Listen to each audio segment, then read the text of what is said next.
Radyo Trabaho, ang inyong gabay sa hanap buhay. Tunay na tunay, Promdi. Mula sa DCXL 558 Studio, narito ang programang Basta Promdi, Lodi. Maghahatid ng serbisyo publiko, mga storya at balita ng bawat probinsya. Basta Promdi, Lodi. Ang programang may tunay na malasakit at puso sa bawat probinsya. Kasama ang totoong probinsyano, Congressman Alfred De Los Santos, at ang batikang mamamahayag sa radyo telebisyon, Sas Drilon. Basta Promdi, Lodi. Basta Promdi, Lodi. Basta Promdi, Lodi. Isang mapagpalang Huwebes, Pilipinas, sa ngalan ng tinig sa Kongreso at totoong Promdi na si Alfred De Los Santos. Kami po ang inyong mga tagapaghatid ng purong serbisyo publiko sa barangay man, lungsod o kanayunan. Ako po ang inyong kakampi, Ces Orenia Drilon. ako naman po ang inyong sandigan, si Jude Bacaso. Magkatuwan nating abutin ng ating pangarap tungo sa magandang bukas. At hindi ko na kailangan i-explain, Ses, kung ano ang panahon namin dito sa Cebu. Kasi live na naman tayo galing sa Cebu. Nilipat ko lang yung setup ko. Nandito na ako sa harap ng bintana. Nakitang-kita mo yung background ko. I know, ang That's Cebu ganda. City today. Yes. Maganda din ang panahon. Oo nga, talaga naman. Tayo ay napapakinggan na rin po sa Cebu, Southern Leyte, Bohol at Negros Occidental sa pamamagitan ng DYRB Cebu, 540 kHz. Nasa Tirad Pass TV and radio rin tayo sa Ilocos, DXRB Davao at Infinite Radio sa Calbayog City.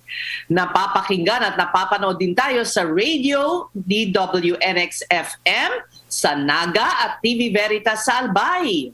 Mga kapromdi, nasa FMR Baguio 94.3 din tayo. Nasa DYDM Isabela, DXCO Cagayan de Oro at Magic 103 Zamboanga rin tayo. At sa Facebook page at YouTube channel ng Regional News Group Luzon. Kung kayo po ay may problema sa inyong barangay, munisipyo, syudad o probinsya, mag-text o tumawag lang po sa aming hotline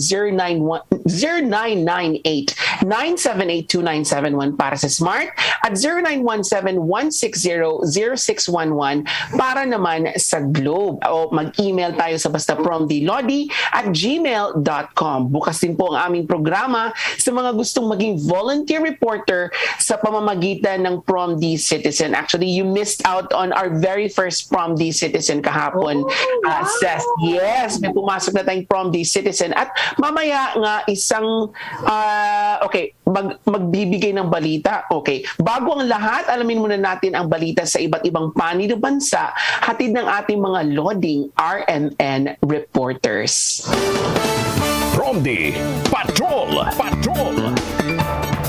Ang bahaging ito ay hatid sa inyo ng Top Asia Corporation, pioneer importer of particle boards, medium density boards, at melamine face chipboards. Proud partner of leading furniture contractors in the construction industry. Basta't the best laminated boards, dun ka sa subok na. Top Asia.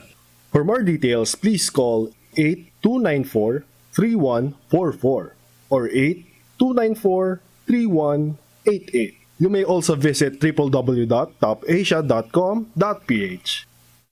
Promdi Lodi!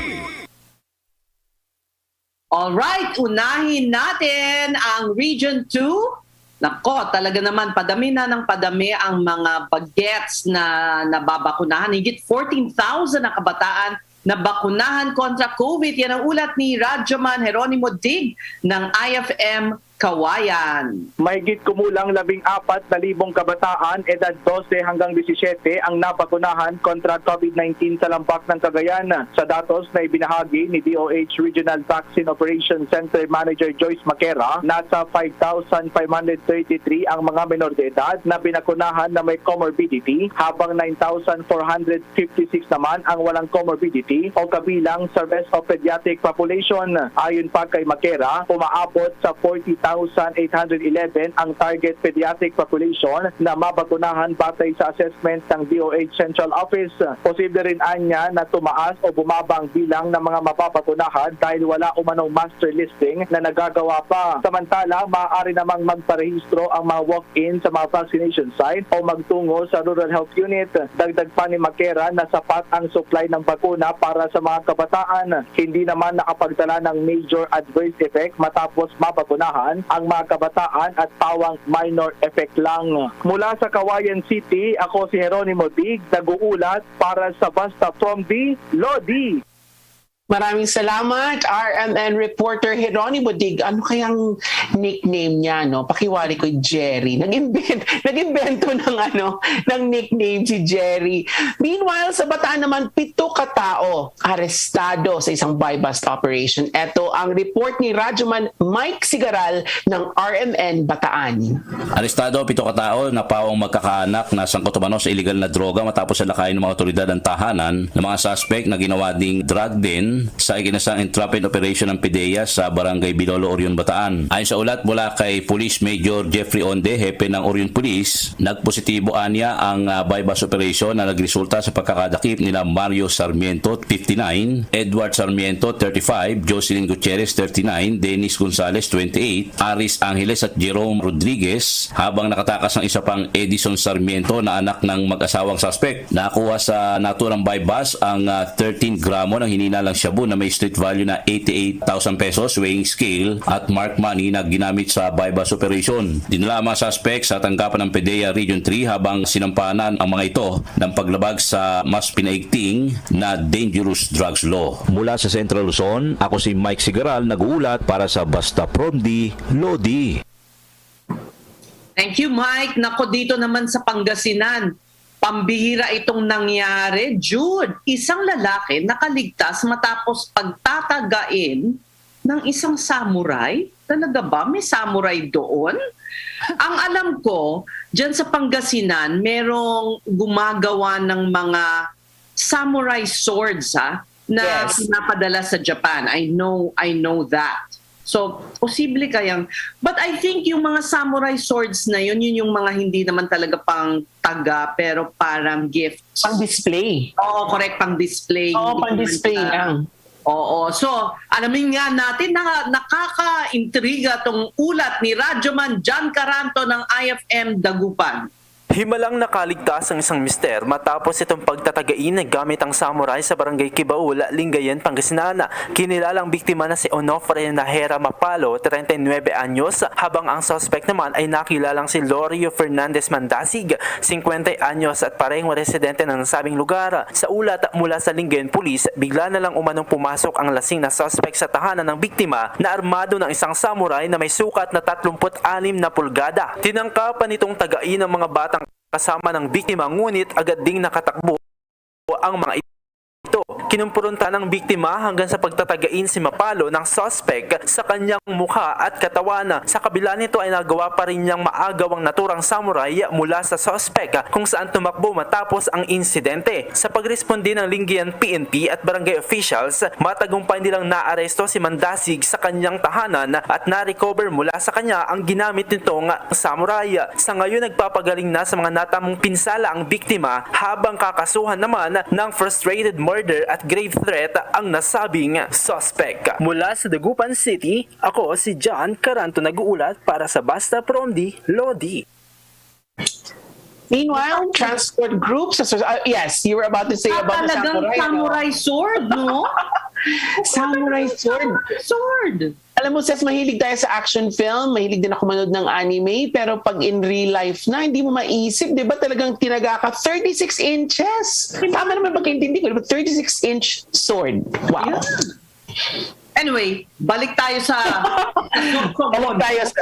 sa balita. Transport Group naman sa Sorsogon humiling na ibalik sa 70% capacity. Ito ang balita ni Radyoman Leo Barceliano ng RMN Legazpi. Hiniling ngayon ng Transport Group sa lalawigan ng Sorsogon, nabigyan na sila ng 70% na pamamasada, partikular ang halay ng mga motorized tricycle na ngayon ay 2 lamang ang pwede nilang isakay. Anyay loging-logi sila sa kanilang hanap buhay. Subalit ayon kay Governor Jesus Escudero, kanya muna itong pag-aralang mabuti bago ipatupad ang 70% dahil anya ay marami pa rin na mga COVID ang nakarehistro sa monitoring ng bawat local government health officer, city at province. Anya hindi pwede araw-arada na ipatupad ito dahil baka biglang lumobo ang COVID at variant. Sa ngayon ay pansamantala muna itong isang tabi at manatili muna sila sa 50% na pamamasada mula sa iba't ibang transport group sa lalawigan at lungsod. Mula sa Legazpi City, ako si Leo Barciliano, nag-uulat para sa Basta Pronde Ludi.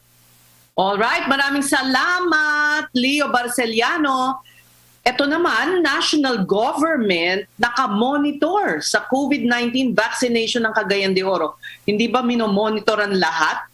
Talagang parang Special mention, siguro. Oo, special attention sa Cagayan de Oro. Narito ang ulat ni Radyoman Analisa Reyes ng RMN Cagayan de Oro.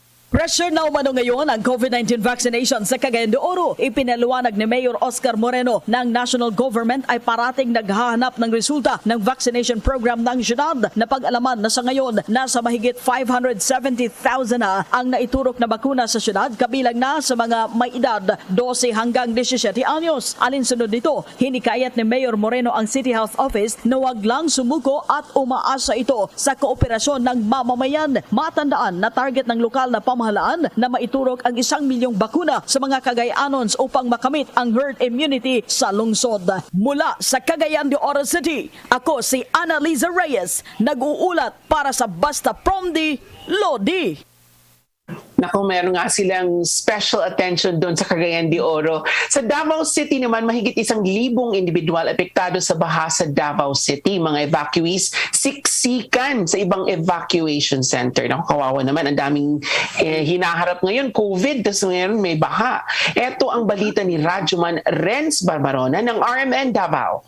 Umabot na sa 900 ng mga pamilya, mahigit 1,000 individual na naapektuhan sa malaking pagbaha sa iba't ibang area dito sa Davao City kahapon matapos tumaas ang water level ng Davao River bunsod ng pagulan. Sa panayam ng RMN Davao kay CD Disaster Risk Reduction Management Office sa CDRRMO Chief Alfredo Baluran, may reported flooding sa siyam ng mga barangay sa Barangay 5A, 19B, Waan, Tigato, Umaa, 10A, 76A, Bukana, Barangay Matina Crossing at Barangay Lasang. Ayon kay Baluran, ang Barangay Tigato ang tinatawag na badly hit sa nangyaring pagbaha pero wala namang natalang missing, casualties at landslide sa insidente. Na-deploy na rin ang CDRRMO Rapid Disaster Assessment Team para malaman kung may structural damages, pinsala sa agrikultura ang mga napektuhang kayupan. Sa ngayon, siksikan sa ibang evacuation sites sa mga apektadong residente dahil lubog pa rin sa mga kanilang mga bahay. Nagpadala naman ng tulong ang otoridad at City Government of Davao sa pamamagitan ng pagpapagamit ng modular tent at pagbigay ng pagkain. Kaugnay nito, nakahanda rin ng DXDC RMN Davao na tumanggap ng mga donasyon sa pamamagitan ng RMN Foundation para ipamahagi sa mga naapektuhan sa baha. Mula sa Davao City, ako si Renz Barbarona, nag-uulat para sa Basta Promdi Lodi.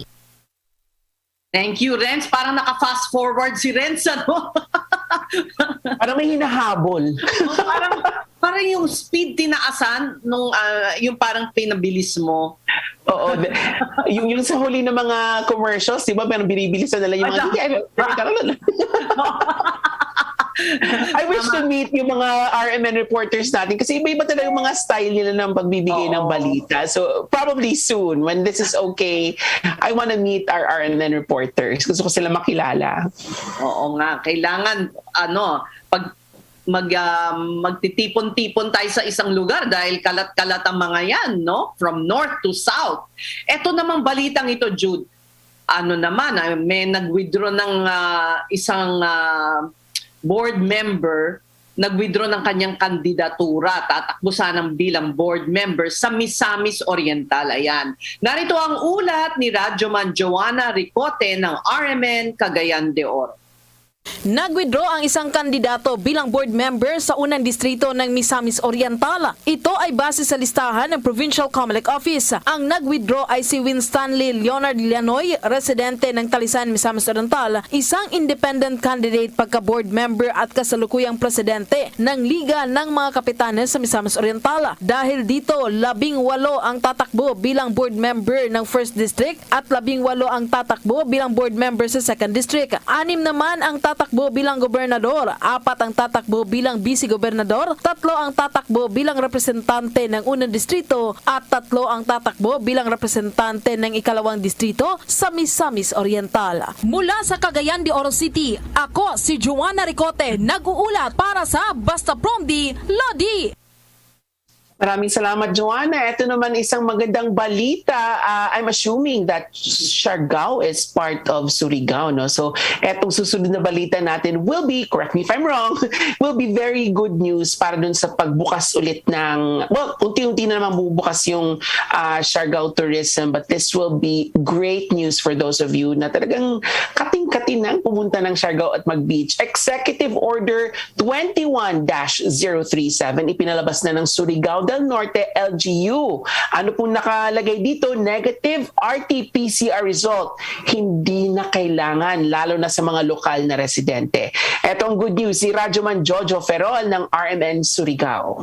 Ipinalabas ang lokal na pamahalaan ng Surigao del Norte ang Executive Order number 21-037 na kung saan hindi na kinakailangan ng pagpapakita ng negative result sa RT-PCR lalo na sa mga lokal na residente ng probinsya. Nakasaad sa EO na ang ipapakita na lamang ang vaccination card at ID na nagpapatunay na sila ang lokal ng mga residente ng Surigao del Norte. Kasama na rin dito ang mandatory use ng S-Pass. Samantalang ang mga turista, government at non-government tours, ang kailangan pa rin ang ipapakita ang negative result ng RT-PCR sa loob ng 2 araw, valid ID, travel pass, at confirmed booking at accommodation sa isang hostel na kung saan accredited ng Department of Tourism. Mula sa Surigao City, ako si Jojo Ferrol, nag-uulat para sa Basta Promdi, Lodi. Ako, inunahan ko siya. Hindi pala. Oo nga. Naalala ko yung pinoint out mo, Jude, na Siargao is in the top 100, no? Of Yes. 100 destinations in the world on the cover of Time magazine. So, sorry para sa mga gustong pumunta ng Siargao, hindi pala. For local residents lang pala. Ikaw talaga. Inunahan ko na. Halatang nananabik ng pumunta eh. Masyadong excited. Pasensya na po kayo. Pero maybe soon, no? Kasi if they're opening it to local residents ngayon na pwedeng no more RT-PCR, kasunod na yan, malamang, Ses, in a few months siguro, magbubukas na yan para sa mga turista at mga non-upward din. Pwede naman, basta yun na nga yung RT-PCR. Dahil may mga kaibigan akong pupunta, niyayaya nga ako, first week of December. Siargao. Siargao, yes. Wow. I love Siargao. Yeah. Puntang kita doon. Doon tayo mag-broadcast. Both from Siargao. Sabi, kailangan, marunong ka ba mag-surf? I tried, pero sinubukan ko talaga siya. I've tried it in different parts of the world actually. Hindi talaga. I've really bad balancing skills. So, natutumba ako, sis. Pero susubukan ko ulit. Wala namang nagsasabing hindi pwedeng sumubok ulit, diba? Doon na lang ako sa stand-up paddle boarding sa mapayapang tubig. Yung tubig na walang no waves. Oo, no waves. Ano rin yun, magandang exercise din yun kasi, di ba? Maganda rin sa core yun, yung stand-up. For your core, paddle yes. boarding. Yeah, core development, yes. Ayan, ibalita na natin, Jude, ang paghahatid ng tulong ng ang Provinciano Party List. May schedule na naman tayo para sa tungkol sa kanilang pag-iikot sa bansa, di ba? Actually, bago niyan, meron yata tayong isa pang balita, face-to-face classes, tinalakay sa pulong ng DepEd officials at kay Calbayog LG. Good news na naman ito kasi kung sabik na sabik tayong mag-beach, meron namang sabik na sabik mag-face-to-face classes. Etong balita ni Kimberly Cabayan ng Infinite Radio Calbayog. Nakipagpulong kay Calbayog City Mayor Jago Rivera, sina Regional Director Evelyn Fitalvero ng DepEd Eastern Visayas, Assistant Regional Director Bibiano Cintillas at School Division Superintendent Dr. Thelma Kabadsan-Kitalig at iba pang opisyal ng ahensya. Tinalakay sa pulong ang plano sa pagsisimula ng limited face-to-face classes sa mga piling lugar sa lungsod. Sa mahigit 100 paaralan sa Calbayog, 4 ang napili para sa pilot implementation ng limited face-to-face classes. Kabilang dito ang Makatingog Integrated School, Dawo Integrated School, Mawakat Elementary School at Pilar National Agricultural School. Umaasa ang alkalde na tuluyan ng makabalik sa normal na kalagayan kasabay ng paghimok sa mga residente na magpabakuna sa lalong madaling panahon. Mula Narito sa Calbayog City, Kimberly Cambayan, nag-uulat sa Basta Promdi, Lodi. Thank you, Kimberly. Narinig mo namang version ni Kimberly. Malambing naman, malambing yung version niya. Ang cute-cute na iba-iba yung mga version niya. Ito naman sinasabi mo, Ses, tuloy-tuloy ang paghahatid ng tulong ng Ang Probinsyano party list sa mga kababayan nating kapos sa buhay sa iba't ibang panig ng bansa. Narito ang listahan ng mga lugar na bibisitahin ng Ang Probinsyano party list ngayong buwan ng Nobyembre. Paalala lang po sa inyo ito para makapaghanda kayo sa pagdating ng Ang Probinsyano party list. Bukas na po, Biyernes, November 12, nasa Palawan ang Probinsyano Party List para mamamahagi ng tulong. Sa November 16, magkakaroon ng simul distribution ng financial assistance sa Maynila at Quezon City. Sa November 17, sa Alfonso Cavite, mamamahagi ng ayuda. Sa November 18, may simul ulit sa Maynila at Camarines Sur. Sa November 19, simultaneous na pagtutulong pa rin sa Maynila at Irosin, Sorsogon naman. Sa November 22, may dalawang magkahiwalay na event sa Eastern at Western Samar. Sa 24, nasa Bohol ang Probinsyano Party List. Sa 25, nasa Siquijor ang buong team at sa huling linggo ng buwan, ako saving the best for last, ng Nobyembre, sa Cebu naman magkahatid ng tulong ang grupo. Saving the best for last ka dyan, ha? Siyempre, nandito ako eh. Sinisika po ng buong puwersa ng Ang Probinsyano Party List na maabot ang kasuluk-sulukan ng mga bayan at kanayunan para tumulong sa ating mga kababayan. O bueno, mga kapromdi, ready na ba kayong mga ruling? Feeling ko, Jude, parang may maganda kang singing voice. I try. I try. Yung mga certain hours of the day. O sa shower ka lang ba kumakanta? Sa shower, magandang acoustics kasi doon, di ba? Perfect acoustics. Tapos yung steam pa opens up your vocal cords. Akala mo naman singer. O eto, alam ko marami na ring sabik mga rolling, pero paalala po, may panuntunan pong ipapatupad ang DILG sa mga sasama sa Christmas caroling. Yan po ang tatalakayin natin sa pagbabalik ng Basta Promdi, Lodi. Tunay na tunay, Promdi. Ang programang may tunay na malasakit at puso sa bawat probinsya. Basta Promdi, Lodi! Sugar, coffee, sugar, coffee. Bored at home? Counting 3-in-1s. Count 3 sets of Warrior 3 pose. 8, 9, 10. Maintain your yoga fitness even while on lockdown. Feel the surge at home. Work out with our celebrity coaches and join your favorite classes like yoga, high-intensity interval training, Zumba, and more. For more information, check out our Facebook page, Surge Lifestyle PH. I feel the surge at home. Ang bahaging ito ay hatid sa inyo ng Alphard Primecon Construction. Hanap po ba ay dekalidad na pabahay, kalsada o anumang infrastruktura? Sa Alphard, siguradong dekalidad ang kagamitan at serbisyo. Alphard Primecon Construction. Kaagapay sa dekalidad na pag-asenso. Atin to! Malayo na rin ang ating narating sa pagpapagaling ng bayan. Huwag natin hayaang masayang ituloy ang laban. Tapang at malasakit, malalapitan kahit anong oras man. Kami inyong maaasahan. Tapang at malasakit, sa amin kayo kumapit, si Bongo at ang Pangulo. Kami ni Pangulong Duterte, patuloy po kaming magsiservisyo sa inyo. Dahil para po sa amin, ang serbisyo po sa tao ay serbisyo sa Diyos. Ating itutuloy ang pagbabago.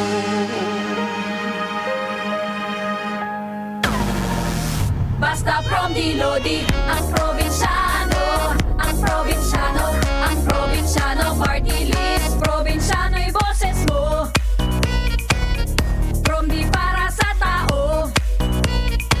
Marami siyang tinutulungan, handa kang ipaglaban, wala siyang uurungan, tunay na kaibigan.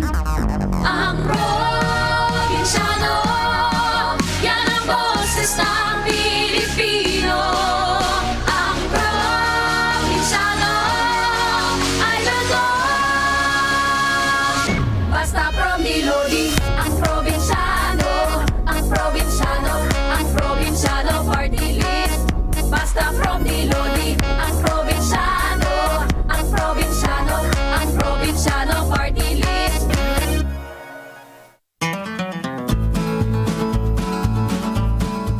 probinsyano, halaba iton pasensya. Kay waray man instant ha probinsya.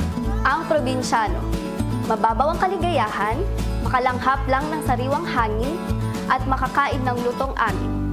Ang probinsyano ay laging proud sa aming pinanggalingan.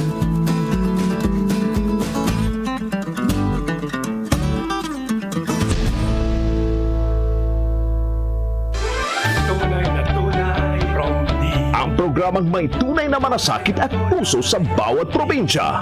Basta Promdi, Lodi!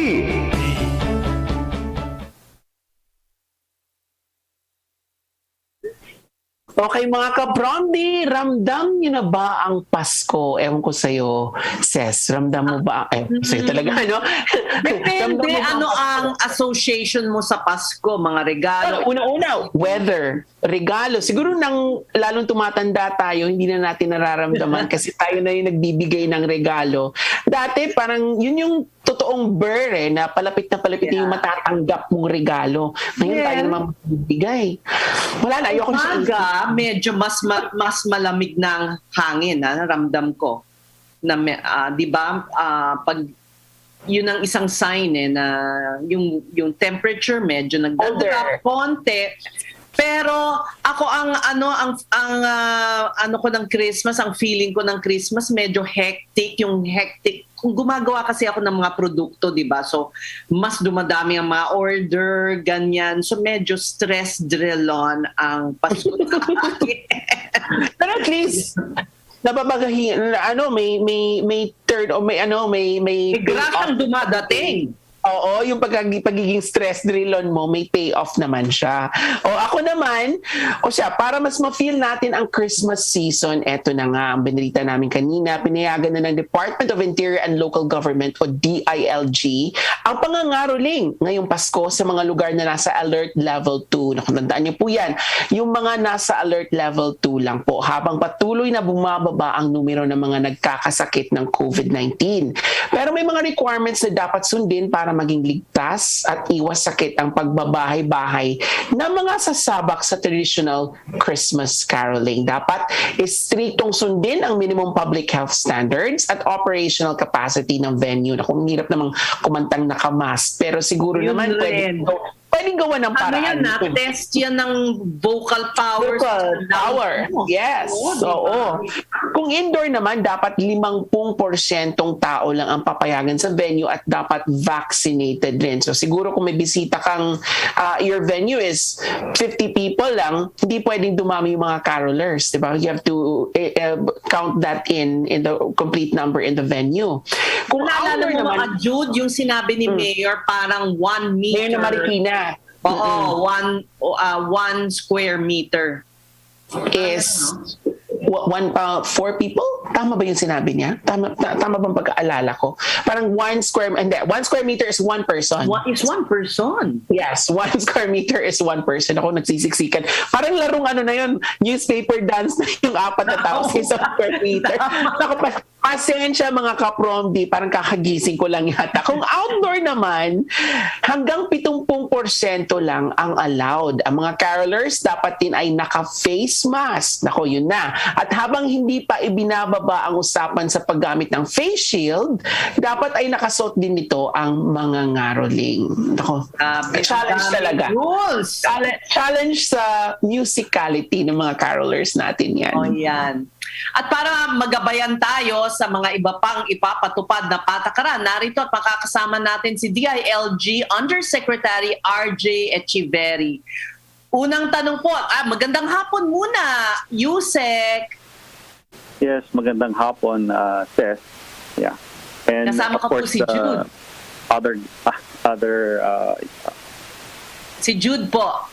Yeah, Jude. Hi, good afternoon, Undersecretary. Okay. Ang unang tanong po, bukod sa mga na-mention na requirements, na requisitos, ano po ba ang mga posibleng lamanin ng guidelines sa pangangaroling po? Halos nasabi nyo na lahat eh. Ganun ba? But however, let me remind the public that we still allow, even if let's say the DILG would give its guidelines, or the IATF for that matter, we still allow the LGUs to have their own rules for that matter. Kasi sila po yung nakakaalam kung ano yung mga barangay na more or less hindi na masyado mataas ang COVID cases.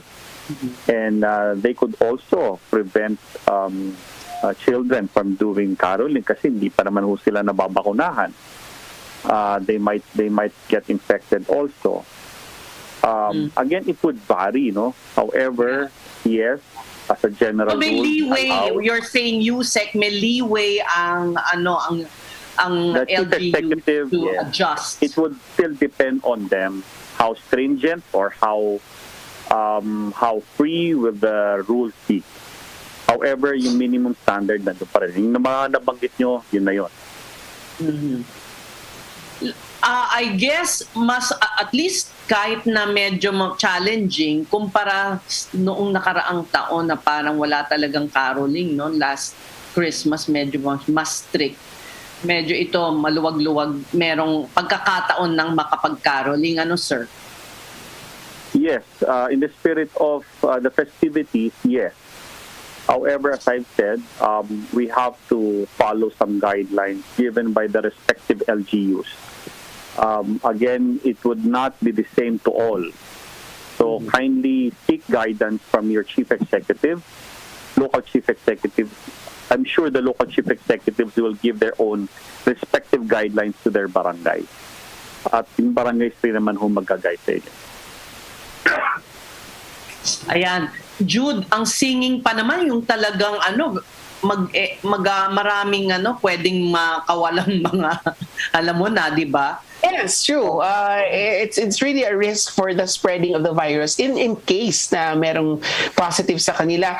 Yusek, yung atin namang mga consequences for this, it's up to the LGU kung merong lumabag po or makita nilang lumabag sa mga rules natin. Yes, it would still be with the LGUs. And of course, the police is under the supervision of the city mayors naman po.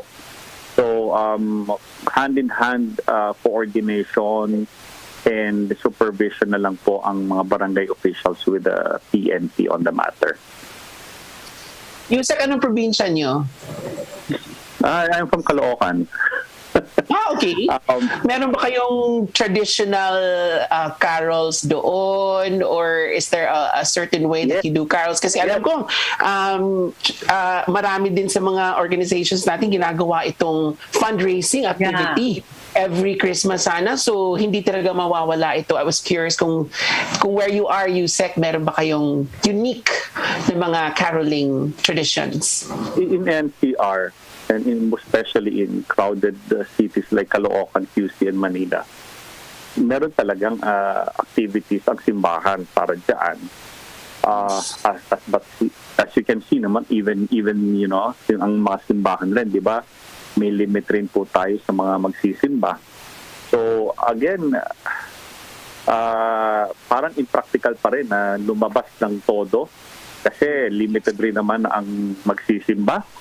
However, if, as we have said, you are not precluded from doing so, provided you follow all the regulations and health protocols, which you have already mentioned a while ago. Okay. Maybe virtual caroling could still be a thing, mas challenging naman yung iba-iba yung internet strength, tsaka yung magiging sabay-sabay yung singing, kasi di ba? They're in different places, but it pays pa rin to be safe and to be cautious. I agree, and we still allow the local chief executives to also prevent them. Kung sa tingin nilang bawal at sa tingin nila hindi talaga safe, then they can do so. Itong level 2 guidelines naman namin again, it would still depend on the local chief executive. Even if we allow it, however, we still give a leeway to our local chief executives to ensure the safety of their community. Kung sa tingin nila delikado, we will yield to the local chief executive. All right, we thank you so much for your time, Yusek RJ Echeverry of the DILG. Marami pong salamat. Yes, thank you very much, Tess, and more power to your program and to the rest of it. Thank you po. Ayan, na magagamit ko ulit ang stress drill.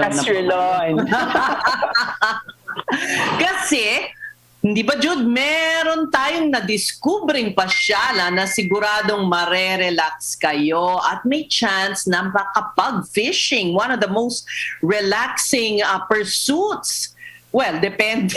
Kasi pwede rin maasar ka dahil kung ang tagal-tagal mong nandyan sa fishing area tapos wala kang nahuhuli, baka ma-stress ka din. Anyway, awardee ito sa katatapos lang na 2021 Galing Pook Awards under the tourism category. Ang Valenzuela's Best Kept Secret at ang ating Promdi Pride, ang Tagalog Fishing Village. At para tayo itour virtually, makakasama natin si Valenzuela's City Tourism Officer Jonathan Balsamo. Magandang hapon po sa inyo, sir. Hello, magandang hapon po, Ma'am Ces and Ma'am Jude, no? Welcome sa Valenzuela City. Virtually. Virtual tour. Virtually, no? Ano po ba ang makikita? At saka ano ba, bakit po ang pangalan ay Tagalog Fishing Village? Ano po yung original name? Well, yung Tagalog ay partly, alag ay taga-alag. Alag ay parang alog, no? It's an old Tagalog word, no? Na nakalimutan na natin. Pero pareho siya sa Pampang, no? Part siya nung river kasi katabi lang ito ng Polo River. So parang river bank siya na it can be forded kasi matawag ito, mababaw. Yun. So eventually yung Tagalog, no, yung part na ito ay eventually naging mga palaisdaan. Yan. So sa ngayon, sa mahabang panahon ay andyan yung mga palaisdaan, no. Pero nung etong time ni Mayor Rex, no, tinutukan niya yung turismo. Nakita namin na asset pala ito kasi una namin ginawa, nag-invest kami sa boardwalk, no. So parang linear park. May mga pictures ba o ano? Kala ko virtual tour ang gagawin natin. Oo, may pinadala ako kala Sir. Okay. Pero ano naman sa social media, i-type lang ay marami nang lalabas na magagandang kuha. Pero syempre mas maganda dahil medyo level 2 naman na tayo, no? Pwede nang bumisita. Outdoor naman ito, no? Very safe, no? Anytime pwede kayo masyal. Pampatanggal ng stress drillon. Uy, ayan.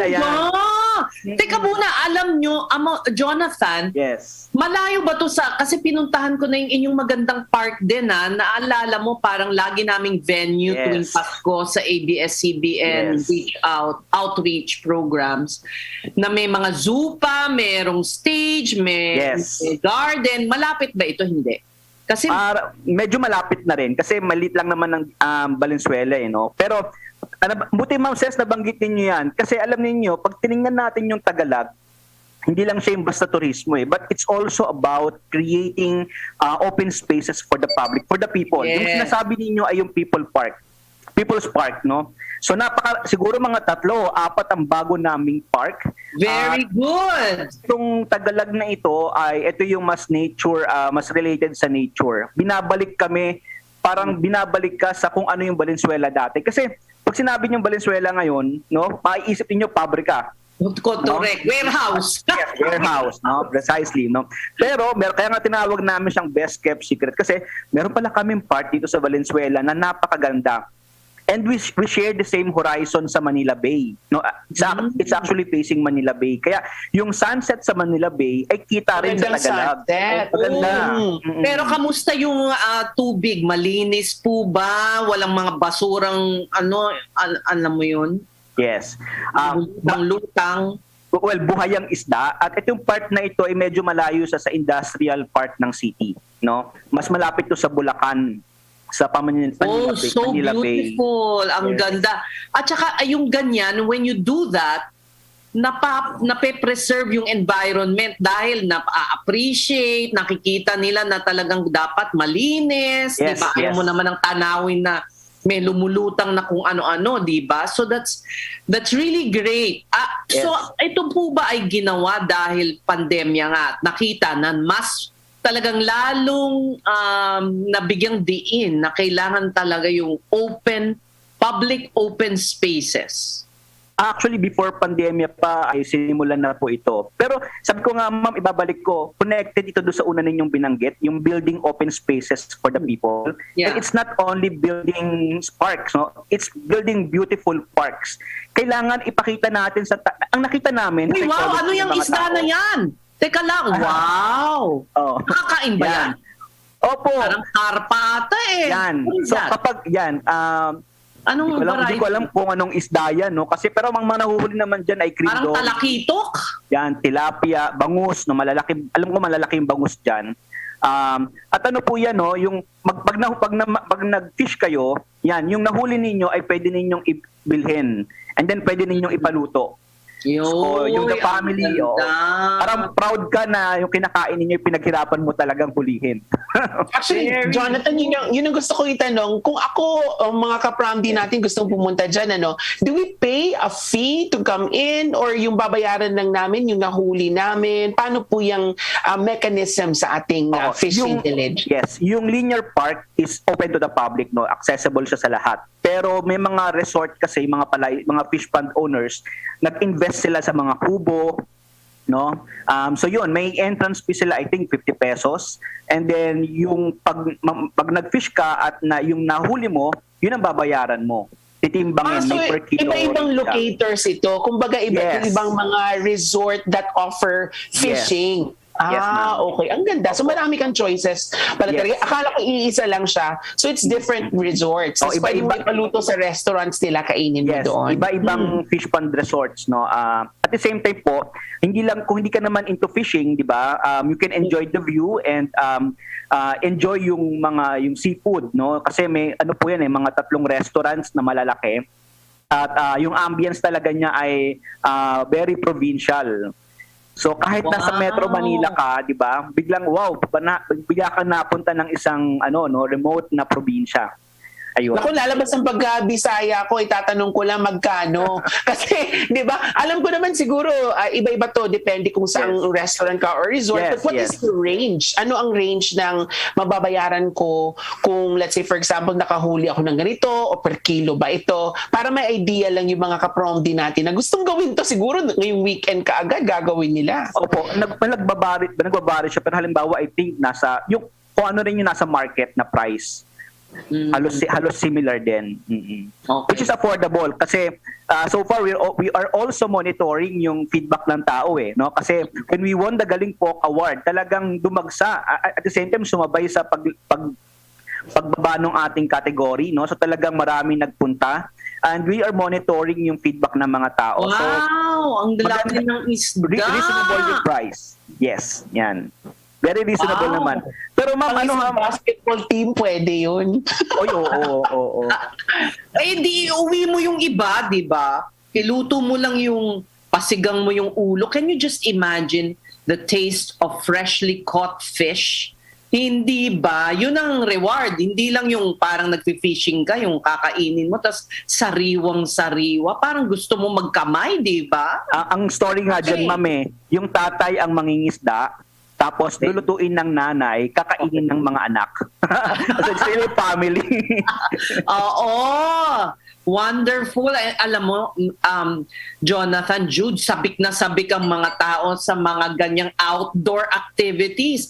So paano ba, sir? Meron ka rin, you observe all the guidelines, the social distancing, all these health protocols. Kasi alam nyo, yung Marikina, hindi nila akalaing ganong kadaming crowds ang dadating. So, sa inyo ba, kamusta yung crowd management?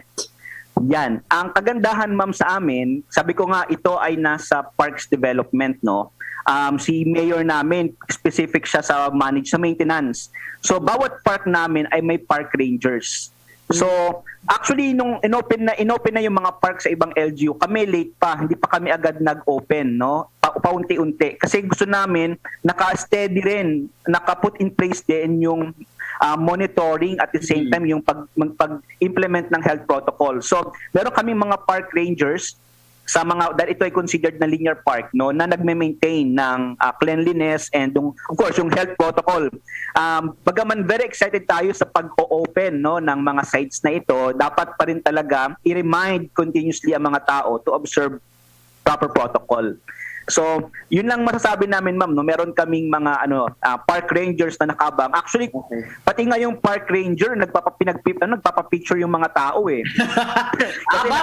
May magandang uniform siguro ang park ranger. May branding, no. Ayun. Teka lang, marami bang parking?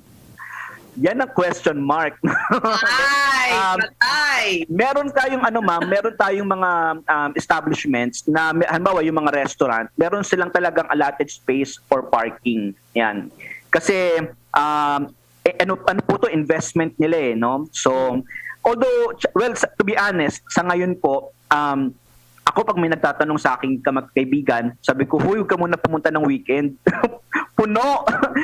Medyo na maapektuhan yung service somehow. Kasi kaka-open lang natin eh. Medyo nabigla rin yung mga establishments, no? Pero I think the best time to kung kaya weekdays, no? Kasi yung weekend natin, family days, sobrang dami. Although matter of management naman ito. So, ang kagandahan din sa amin, we are being helped by DOT, no? Continuous yung support na binibigay sa amin ng DOT sa pag-train sa mga tao. Kasi tandaan niyo, community-based tourism din ito, no? So, dito pumapasok yung role ng government, ng DOT, sa pag-train kasi skills, no, ng mga tourism workers.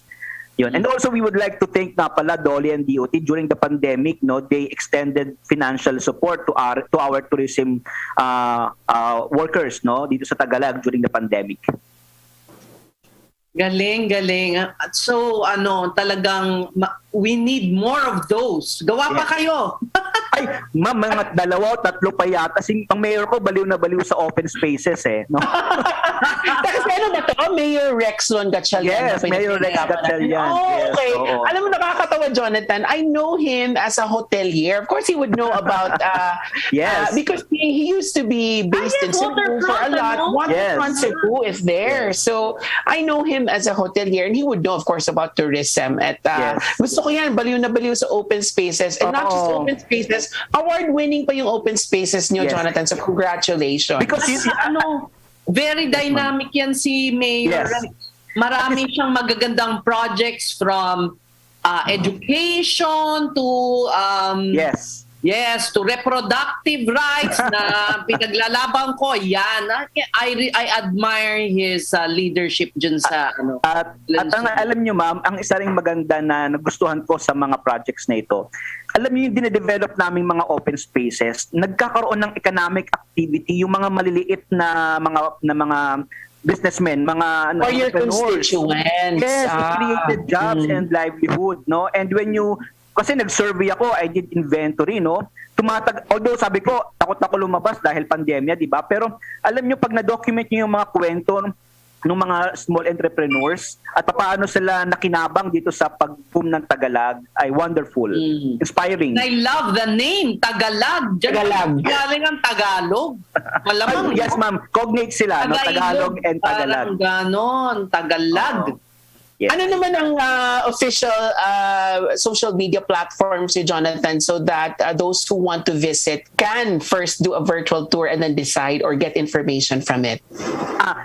Isa lang social media kasi namin, Valenzuela City FB page, no? Naka-centralize kami sa social media ng city and it's always updated, no? And pag meron kami mga videos, no? At ang kagandahan nito, ma'am, actually, sabi ko nga, wag na tayo gumawa. Kasi ang dami nang gumagawa for us. User-generated na, no? Opo, ang daming vloggers, mga bikers. Ang daming ng material. Kaya nga, ang ginagawa ko na lang is to monitor. Baka mamaya may bad experience so we can address instant immediately. Yeah. Alam mo, yan ang isang kailangang feature ng lugar. pwede mo maganda mag-selfie. Alam mo, yung merong magandang tanawin na talagang kaaya-ayang i-share. Yes. Magandang tanawin na may katuturan naman. Like award-winning open space And sila. also, we complement, nagdadagdag din kami ng mga public art, no? So yung halimbawa, yung aming linear park, hindi lang yan simpleng park lang, no? Meron niyang artwork, nakastrilyo pa, no? May pangalan. So, oo. Alam niyo, mayor namin mahigpit sa branding, no? Talagang importante siya. Kasi nakita rin namin, pag binigyan mo ang tao ng magandang lugar, sa totoo lang, malinis at magandang lugar, hindi nila dudumihan. To be honest, ma'am. Kasi yung behavior nila will adapt to the surrounding. Pag sobrang linis, magiging malinis din sila. Pag marumi, tingin nila okay magtapon, magtatapon sila. But give them a beautiful space and they will also be, they will act accordingly. No? Yun ang magandang tularan. I think the younger people's ideas are really coming out and it's bearing fruit. Like Mayor Rexlon is younger mind. And so are you, Jonathan? How old are you, Jonathan? I'm 36. Oh, there you 36. Go. So, di ba? Parang 2 years lang ang lamang ko sa'yo. I lie about my age all the time. Thank you so much. Yan po ang City Tourism Officer ng Valenzuela. Muntik ko nang sabihin, Venezuela. Jonathan Balsamo. Alam niyo man, nabanggitin niyo yung edad, no? Actually, nahirapan akong sumagot kasi pag napunta ka ng Tagalog, makakalimutan mo yung edad mo. Yun na! Hanggang sa pag-goodbye talaga may push no? Thank you so much. Thank you. Hope to see you in Tagalog. Oo. Nako, marami na tayong listahan for sure. Marami tayong listahan na gusto nating puntahan, Ses. Nako, wag na tayong mag-break. Diretso na tayo sa isang good news na ibibigay natin sa inyo. Thank you so much, Tourism Officer Jonathan. Ito naman, childhood dream ng 30 anyos na si Benzone Kennedy Sepe ang makakita ng apple tree. Yun naman ang gusto niya. Kaya nang minsan siyang kumain ng mansanas, kinuha niya ang 3 buto at itinanim sa kanilang bakuran. Sa 3 niyang itinanim, isa ang nag-survive at dito na sumibol ang kanyang pagnanais na simulan ang kanyang pangarap na apple farm. Isipin mo, parang ikaw, Ses, na nagfa-farm din. Sa kanya naman, apple. Ang success story ni Benzone at ang kanyang mga apple tree, ikukwento niya sa atin agad-agad. Eto naman, Benzone, all the way from, alam ko, Digos, Davao del Sur. Ito, Benzone, magandang hapon sa inyo niya. Ayan si Benzone. Hi, Benzone. Hi, Benzone. Hi, Ma'am. Ma'am Tess, Ma'am. Pahingi naman ang mansanas, ganun Ilan na ang apple trees mo, Benzone? Hi, Ma'am. So far po, Ma'am, yung apple trees ko dito na itinatanim sa Mindanao, specifically sa Digos City, is mga around nasa 300 plus na po, Ma'am. From one tree noong 2014 po. Ang galing! Tapos, naka-harvest ka na ba? Ilang taon na yung trees na yan? Yung tinatawag ko ditong mother tree, Ma'am, is nasa 7 years old na po siya from seed. Tapos 3 times na po ako nakapag-harvest ng fruit from that tree, Ma'am. Ano kadalas ang harvest niyan, Benzone? Ano, Ma'am? Kung i-compare natin i-compare sa ibang bansa, sa kanila is meron kasing winter kaya once a year lang sila nag-harvest. Well, dito sa Pilipinas, dito sa akin is every 15 months, bali 2 harvest ako nakapag-harvest ng apple. So medyo nakikita mo ay kalamangan yung apple for the Philippines kasi nakapag-harvest tayo 2 times parang in 1 year or in 15 months. And then mas mabilis kasing mahinog yung apple dito sa Ma'am, Pilipinas due to siguro sunlight exposure. Mas mataas yung sunlight natin compare sa ibang bansa. So yun yung isa sa ng apples ko dito. Yung mother tree mo, yung apple na yun ay galing saan? Galing lang sa Ma'am, sa mall. Pero alam mo kaya supermarket po. Japan ba? China? Ma'am, ano po? Alam mo ba kung saan galing yun? Ano po, Ma'am? Parang sa Japan yata yun. Fuji apple from Japan. Very good. Ang temperature ba dyan sa Digos ay medyo lumalamig ba? Ano bang... yes po, ma'am.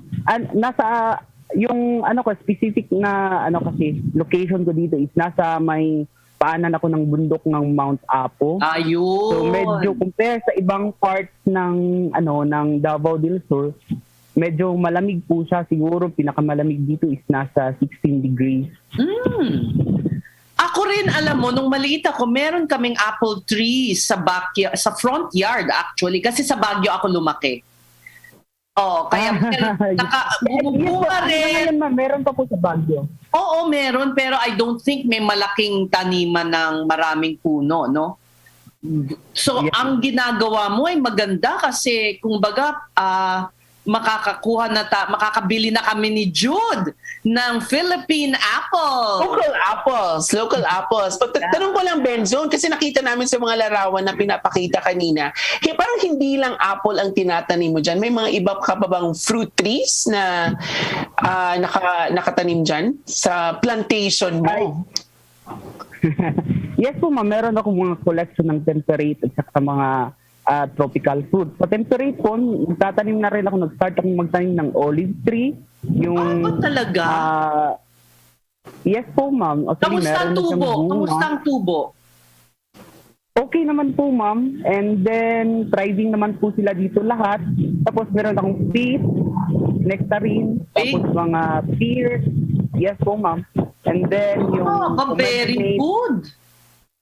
Yes, ma'am. Parang, ang gusto ko kasi, yung parang nakaka-happy kasi pag may bumisita dito mga bata, nakikita nila lahat yung yung mga fruit from temperate at saka yung from tropical. Kasi minimix ko dito yung tropical fruit at saka yung temperate.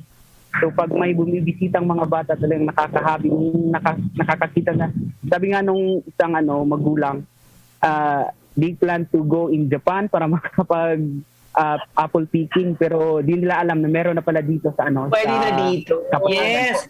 Alam mo, ang gawin mo, wag mong i-harvest, tapos gawin mong parang part nung destination na sila ang magpipik, ginagawa mo na ba yan? Pick and pay. Yes. Sa ngayon, ma'am, hindi pa ako nakapag-pick and pay kasi parang limited pa yung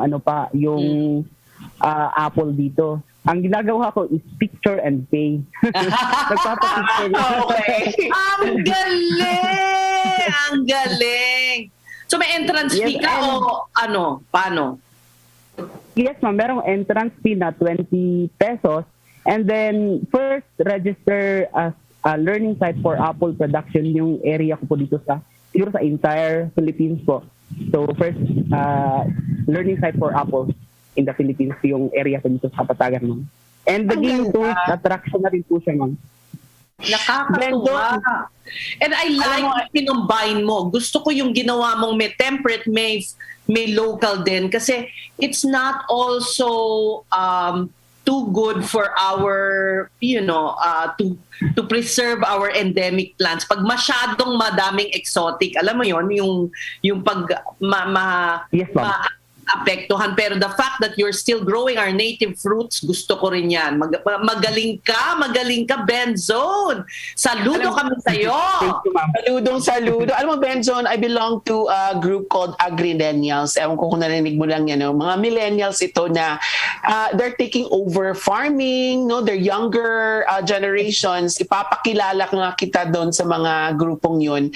Si Ces din, she plants in her farm. But you can hardly describe me as a millennial. Nasa utak lang yan. Everyone can have that mindset. So, mindset, millennial na millennial. Agri-millennial pa rin. Agri-millennial. Pasok na pasok pa rin yan. Maraming salamat, Benzone. Ikaw ang aming prom di Lodi sa araw na ito. Congratulations on your business. Sana lumago pa, literally lumago pa yung business mo. Thank you po, ma'am. Thank you po. Maraming salamat. Ang galing o tignan mo. All the way from Digos. Yeah. At saka alam mo, maganda yung mga kwento kagaya ng kay Benzone para maengganyo ang mga kabataan. And you're right, more and more young people are going into agriculture, and that is a good thing talaga because alam mo yun, minsan ang agrikultura kasi kung yung matatanda ang kausap mo, medyo set in their ways. Mahirap silang Yes. kumbinsihin na mag-try ng... Hindi na natitinag. Yung ideas. Yes, true. And I think it's also important, Ses, na may pakita natin sa mga kapromdi natin, especially doon sa mga medyo bata-bata pa na gustong pumasok sa agriculture and this field na kumikita ito. Tulad ng naipakita ni Benzo na hindi lang ito laro, kumikita din po tayo dito and we help out with the environment as well. So, yan po ang isa namang... apples niya, ha? Oo, I'm intrigued. Ang dami na natin pwedeng pasyalan at marami na tayong planong pumasyal. Sana mawala na talaga mga RT-PCR test at gumanda na talaga ang COVID-19 response ng buong Pilipinas. Sa ngayon ay mga nananatili pa ring plano. For now. So yan po ang isa na namang araw ng ating paglilingkod sa ating mga kababayan sa ngalan ng tinig sa Kongreso at totoong kapromdi Alfred de los Santos. Ako po ang inyong kakampi, Ces Orenia Drilon. Ako naman ang inyong sandigan, Jude Bacalso. Magkatuwang po nating abutin ang magandang bukas. Isang mapagpalang araw po sa inyong lahat. Basta Promdi, Lodi. Basta Promdi, Lodi! Tunay na tunay, Promdi. Abangan ang susunod na talakayan sa programang Tunay na May Malasakit at Puso sa mga probinsyano. Kasamang totoong probinsyano, Congressman Alfred de los Santos at ang batikang mamamahayag sa radyo telebisyon, Ces Drilon, dito sa DZXL 558. Radyo Trabaho, Basta Promdi, Lodi! Basta Promdi, Lodi. Basta Promdi, Lodi. Sugar, creamer, coffee. Sugar, creamer, coffee. Bored at home? Counting 3 in 1s. Count 3 sets of Warrior 3 pose. 8, 9, 10. Maintain your yoga fitness.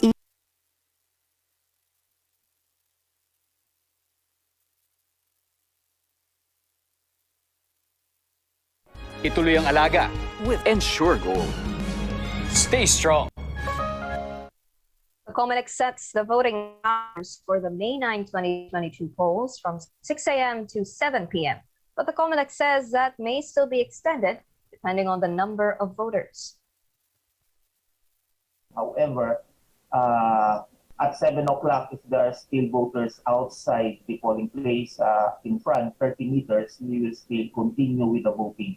So we do not expect that it will end at 7 o'clock, but it will continue until such time all those inside or within 30 meters in front will be catered.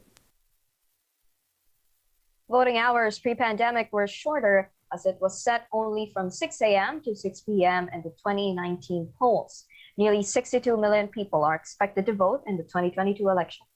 Former Philippine President Gloria Macapagal-Arroyo denies reports she will meet with Davao City Mayor Sara Duterte Carpio in Balisin this week, just days ahead of the November 15 deadline for candidate substitutions for the 2022 elections. Duterte Carpio stoked speculations that she will gun for a national post after she dropped her mayoral bid. On Wednesday, a close ally of Duterte Carpio, Albay Representative Joey Salceda, said the Davao mayor will run for president and that she may likely run under Arroyo's party Lakas CMD. Lakas CMD also previously expressed openness for possible substitutions for their standard bearers. Duterte Carpio had been credited for Arroyo's speakership in 2018. The camp of presidential aspirant Ferdinand Bongbong Marcos Jr. says it will respect Sara Duterte's decision to either run for a national post next year or not. And if she does, Marcos's party, the Partido Federal ng Pilipinas, says she is welcome to be Bongbong's running mate for vice president. Hindi ba nung nagpulong sila sa Cebu City, nung yung kanilang pagkikita rin ng kasama sa opisina ni Governor Gwen Garcia, gobernador ng Cebu City, ay sa pag-uusap na yon ay sinabi nga ng ating mayora ng Davao City na wala siyang balak na tumakbo bilang Pangulo. Ano po. At kami naman po, kung ano naman ang magiging desisyon ng ating Pangulo Wala ibig sabihin, Senator BBM yun. Daming pagpupulong ng hanay ng Partido Federal ng Pilipinas sa San Cotabato, irerespetuhin namin yun. As for the ruling party, the PDP Laban faction, led by Energy Secretary Alfonso Cusi, refutes claims it is already preparing to substitute Davao City Mayor Sara Duterte Carpio. But Cusi admits that they are keeping a close watch on Duterte Carpio, recognizing that her decision could change the political landscape. The current standard-bearer, Senator Bato de la Rosa, earlier said he's willing to give way to the Davao mayor if given the chance. The Commission on Elections, meanwhile, sees nothing wrong with Duterte Carpio's use of the substitution rule to run for president, as long as she joins the National Party. So as long as meron nga po siyang nominasyon again ng partido at in-acknowledge naman po ng partido na yon na siya ay miyembro na ng partido na yon, maaari na po siyang mag-substitute ng kandidato ng partido na yon na nag-withdraw. Other Philippine presidential aspirants claim they're not bothered by a possible 2022 alliance between Sara Duterte and Bongbong Marcos. One presidential bet even believes a potential Duterte Marcos ticket could benefit the opposition. Joyce Balancha reports. Presidential aspirants appear to be unfazed by the recent move of Davao City Mayor Sara Duterte Carpio to withdraw from the mayoral race, a move that added fuel to speculations she might be going after a national position in the 2022 elections. Many believe she might use the substitution process to run for either president or vice president and form a tandem with former Senator Bongbong Marcos. Vice President Leni Robredo, who defeated Marcos in the 2016 national election, said a Duterte-Marcos tandem might even be good for her candidacy. Tingin ko it can work to our advantage. Dahil mas klaro kung ano yung mga pinaglalaban, ano yung mga paniniwala, sino yung mga magkakampi. Tingin ko pag nangyari ito, yun yung magiging resulta na mas magiging defined yung mga linya. Manila Mayor Francisco Isko Moreno Domagoso says he doesn't care if Mayor Sara is gunning for a national post. Wala naman akong pakialam sa kung anong gusto nilang gawin sa politika nila. Wala naman kami doon, hindi naman kami kasali ng kanilang politika. Senator Manny Pacquiao, for his part, sent a good luck message to the president's daughter. I'm surprised by her decision, but whatever plans that she has in the future, I wish her well. Reforma standard-bearer Senator Panfilo Lacson has not yet issued a new statement, but in a November 4 interview, he said that he and his running mate Senate President Tito Soto agreed not to comment on the political moves of their opponents. Labor leader Leody de Guzman tweeted that he is in favor of Mayor Sara running for president so that the public can show how disgusted they are of her father's administration. PDP Laban Cusi Wing standard-bearer Ronald Bato de la Rosa has not yet commented on the issue. Meanwhile, political analysts have mixed views about the matter. Ateneo Professor Edmond Tayo believes Mayor Sara will not copy the same tactic used by her father in 2016 when President Duterte denied initially that he will run for president but later on substituted with another PDP Laban candidate. UP Professor Aris Arugay thinks Mayor Sara will run as vice presidential candidate to Marcos. But political science professor Dr. Clarita Carlos believes otherwise. In my hand, she will take the top position because other candidate seems to have too many baggages that has to be, too many shrubs to be cleared out. A campaign strategist shares the same view. Does not make any sense tactically and politically for Mayor Inday to run at this point for anything but president. Personality-wise, if you look at the Duterte family, they're all about control and being at the helm and running things their way, almost my way or the highway. So I don't think she would play second fiddle to anyone. Joyce Balancho, ABS-CBN News.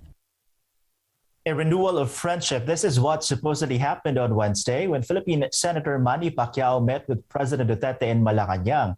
The meeting took place months after a rift developed from Pacquiao's allegations of corruption within the Duterte administration. Duterte's former aide, Senator Bongo, told ABS-CBN News both men held a short talk. Pacquiao's camp said the two discussed the development of power and infrastructure in their home region of Mindanao. Pacquiao's relationship with Duterte soured after the senator criticized the president's supposedly weak stand on the Philippines' maritime dispute with China. He also accused the Health Department of corruption. Pacquiao is running for president under a faction within Duterte's PDP Laban party. Duterte's ally, Energy Secretary Alfonso Cusi, is the head of the rival faction.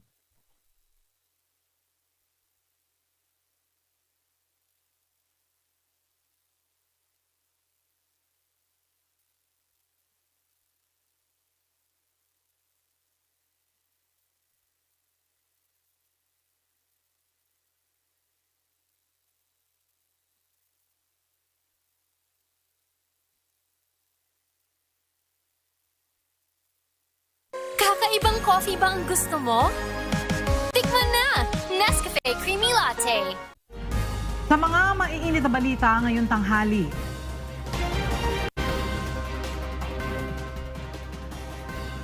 Tatakbo bilang Pangulo sa 2022 election si Davao City Mayor Sara Duterte. Ito ay ayon mismo sa kanyang malapit na kaibigan na si Albay 2nd District Representative Joey Salceda. Matapos payagan ng Interagency Task Force, magbubukas na muli ang ilang sinihan sa bansa ngayong araw.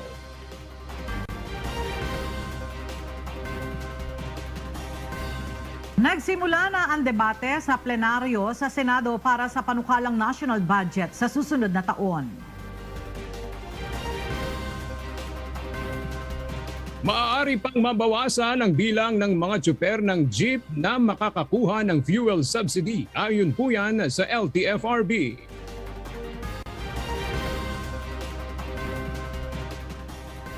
Naibigay na ng militar at ng lokal na pamahalaan ang labi ni George Madlos alias Kaori sa pamilya nito sa Bukidnon.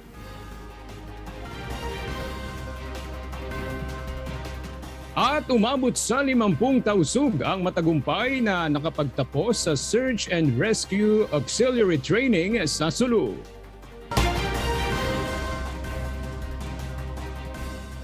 Magandang tanghali mga kasangbahay. Ngayon po ay araw ng Miyerkules, November 10, 2021 at una sa mga balita ngayon tanghali. Tatakbo bilang Pangulo sa 2022 election si Davao City Mayor Sara Duterte. Ito ay ayon mismo sa kanyang malapit na kaibigan na si Albay 2nd District Representative Joey Salceda. At upang bigyan tayo ng detalye, nasa telepono si Nel Maribohok.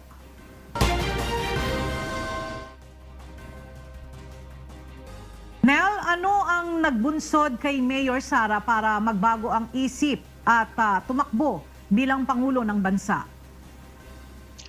Walang detalye na ibinigay si 2nd District Representative Joey Salceda, pero base sa kanilang conversation via chat ayon sa mambabatas, tatakbo si Davao City Mayor Sara Duterte under her terms.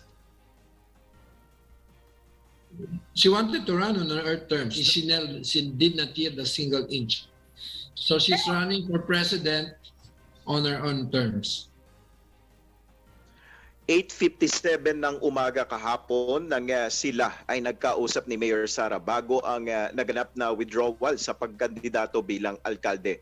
At base sa kanilang pag-uusap, tiyak siya na tatakbo bilang Pangulo si Mayor Sara. This is the only logical conclusion to all the gyrations in politics inside the administration. And BP is definitely not an option for her. Para kay Salceda, maaaring hindi tumakbo si Mayor Sara sa ilalim ng ruling party na PDP Laban Cusi Group dahil sa issue ngayon na iniakyat sa Commission on Elections. Pero may posibilidad anya